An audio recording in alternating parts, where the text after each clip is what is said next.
Welcome to your NBA stock report for the week of January 31st. I'm Tim Bontemps, NBA reporter for ESPN, and here's what's trending up and down around the association, beginning with the Western Conference champion, Phoenix Suns.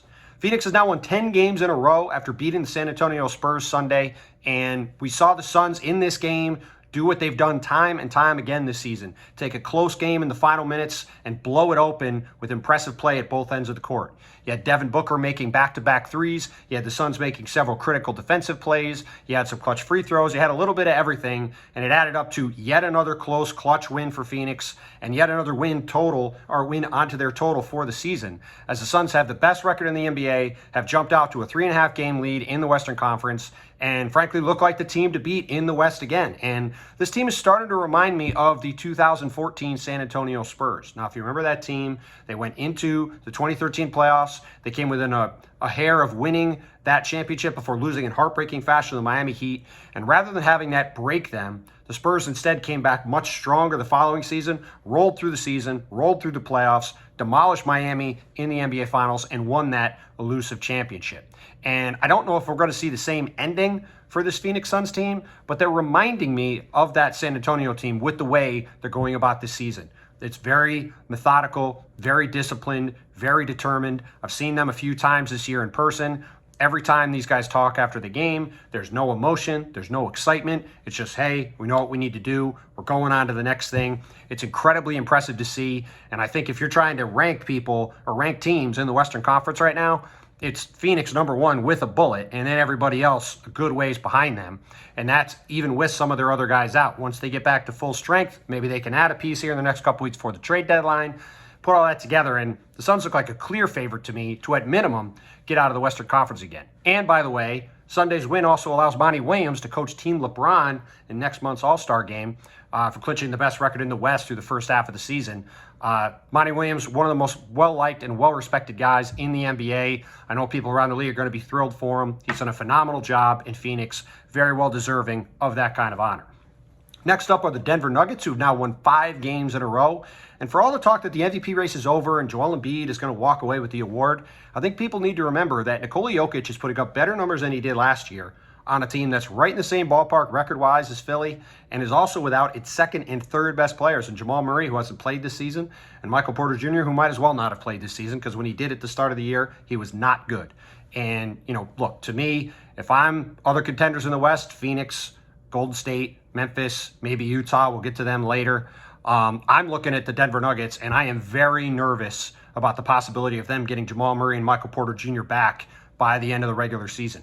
You have Nikola Jokic playing like this.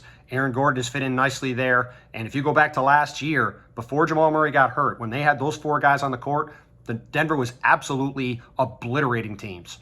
And again, I think Phoenix is clearly the favorite, but if you look at the way Denver's been playing and they haven't been whole, if they get a chance to be whole going into the playoffs, they are not a team I'd want to be playing in the first or second round, to say the least, let alone beyond that. So hopefully Jamal Murray and Michael Porter Jr. can get back. Hopefully we can see what they look like. But either way, Denver has been rolling with guys in and out of the lineup. It's been an incredibly impressive job again by Michael Malone, an unbelievable job again by Nikola Jokic, playing like the MVP of the league, looking absolutely dominant every night.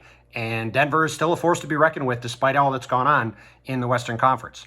Now, finally, I wanted to give some love to Cade Cunningham, the number 1 overall pick in this year's draft. Got off to a slow start because of an ankle injury, fell behind guys like Evan Mobley and Scotty Barnes in the hype race for Rookie of the Year. And, some people doubted whether Cade Cunningham should have been the number 1 pick after the start of those guys and after Cade got off to a slow start. But over the past couple months, he started to look like the guy that was the consensus pick as the top pick in the draft. He's averaging over 17 points a game for Detroit. He had a triple-double on Sunday and a win over Mobley and the Cavaliers.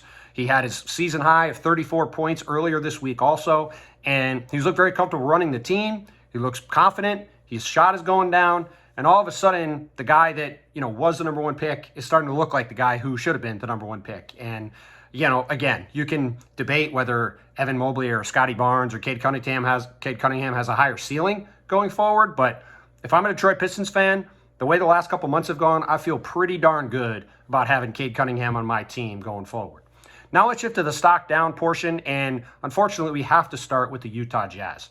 It has just been an absolutely disastrous month for the Utah Jazz. You go back to the beginning of January 5th to be precise, Utah's 28-10, rolling along, looking like they're going to be the number one seed in the Western Conference again, as they were last year.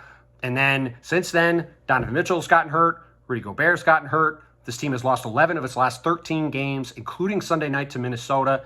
And on top of that, devastating news as Joe Ingles, really the heart and soul of this Utah team, goes down with a very significant knee injury per our ESPN's Adrian Wojnarowski, and it does not look like it's going to be good for Joe Ingles and for the Jazz.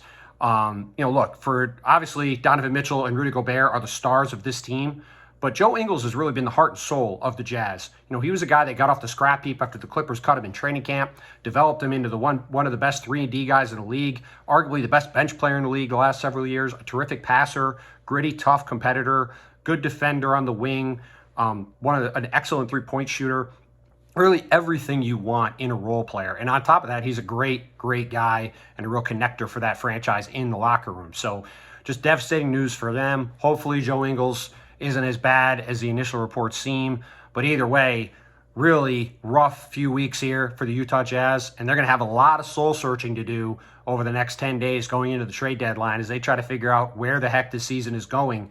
As in a month, they went from an incredibly promising team to one that's got massive, massive question marks. And if, as of today, is as close to being third in the West as they are to being in the play-in tournament, which is just stunning for a team that was, again, 28-10 just 3.5 weeks ago. Now, to talk about another team that's reeling going into the trade deadline, we have to talk about the New York Knicks. They've now lost 6 out of 7 after losing several more games this week. You have Cam Reddish stuck at the end of the bench because Tom Thibodeau is not playing him and he's out of the rotation, and there's seemingly no way that's going to change without a trade or an injury. And Derrick Rose is not even back yet, which will push Cam Reddish further down the pecking order. And so you look at where the Knicks are going. They've got Sacramento at home on Monday. They have Memphis and Ja Morant at Madison Square Garden on Wednesday. And then after that, they go out west on a 5-game road trip that will go through the February 10th trade deadline. And I think the question you have to ask if you're a Knick fan and you're a Knick executive is, what is that team going to look like when they come back to play the Oklahoma City Thunder on February 14th? I am fascinated to see what the next 10 days or so, how the next 10 days or so go for the New York Knicks. This is a team that I thought was sort of going to have immunity to get through this season, really no matter what happened, because of how well last year went. But when you put together everything that's gone on this season and the way it's come together with Julius Randle's struggles, his fights with the fans, the way the team has completely fallen apart in recent weeks, it's going to be very interesting to see what happens, because I think some of that, hey, last year was great, let's just get through this year vibe has gone away. And, the Knicks in the past have been a team that in these kinds of situations has tended to panic. And we will see if this is another situation where the Knicks panic and do something rash, or if they stay the course and stay patient and methodical as they have been over the past couple of years since Leon Rose took over. This is a gut check moment for this team, really for the first time since Leon Rose became the head of basketball operations, and it's going to be fascinating again to see how the Knicks handle that. And finally, we have to take a look at the All-Star starter formula and how the All-Star starters are decided, because the NBA put together a plan to prevent a player like Zaza Pachulia, Golden State Warriors center a few years ago, from getting voted into the All-Star game by a mad rush on the internet. And honestly, at the end of the day, Andrew Wiggins, Golden State forward, has gotten voted in to start the All-Star game because of a mad rush on the internet led by a K-pop star.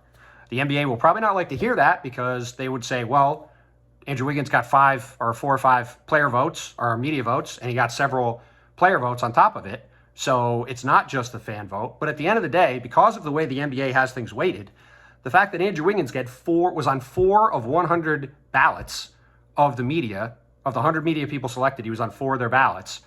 That is outweighed by the fact that he was only one of 8 players to get a vote. And so because of that, he still ranks 6th in the media portion of the tally, despite the fact that, say, Rudy Gobert got 66 votes, meaning he was on 2/3 of the ballots, and Andrew Wiggins was on 4% of the ballots.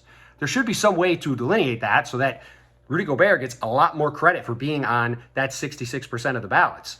Instead, it's basically weighed out the same.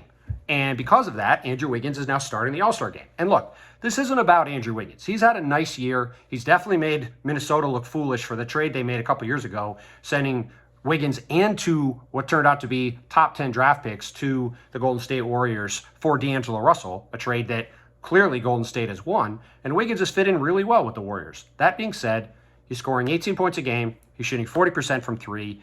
Even in a year where the forward position in the Western Conference has been decimated by injuries, he's still a borderline all-star at best.